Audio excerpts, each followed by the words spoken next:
Hello and welcome to Maths with Jacob. This lesson will focus on capacity worksheets. So this video presents some worksheets where we can practice finding the capacity of particular containers. Now, if you're not sure what to do, there is a lesson on this very topic. On the last slide you will see a link, and if you click on that link, it will take you to the lesson and it will explain how to do all these examples. So basically we saw in the lesson that volume and capacity are closely linked. That is, when you know the volume of a container, you can work out the capacity, which means how much liquid it will hold. So when we did the lesson on volume, we actually looked at one of these examples here. So all we do is find the volume of this container. We have the three measurements. After we find the volume, we can work out the capacity.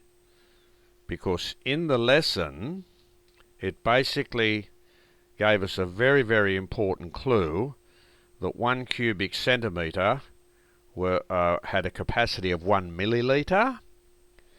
Therefore, 1,000 cubic centimetres had a capacity of 1 litre.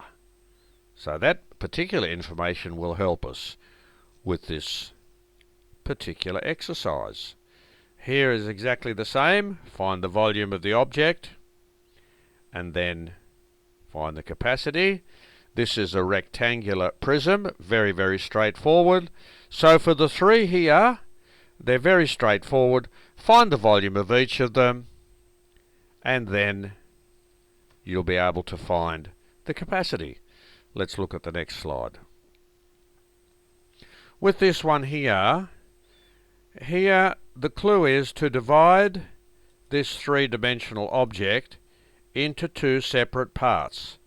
Find the volume of that section, find the volume of that section, add them together, and that will tell you how much liquid it will hold. Here we have a triangular prism, and we saw in previous lessons how to find the volume of a triangular prism, so it's exactly the same approach. Here we also have a triangular prism, and we can show that that's a right angle there, and there's the length of the triangular prism. And exactly the same here. We have a base of 19 centimetres, we have a height of 24 centimetres, and that's the length of the triangular prism. So this video has given us some worksheets where we can practice finding the volume of given 3D objects or solids, and after we find the volume, then we can work out the capacity. So on the next slide, if you're not sure what to do, there is a link. The link will take you to the lesson, and the lesson will explain the exact steps involved in doing these examples.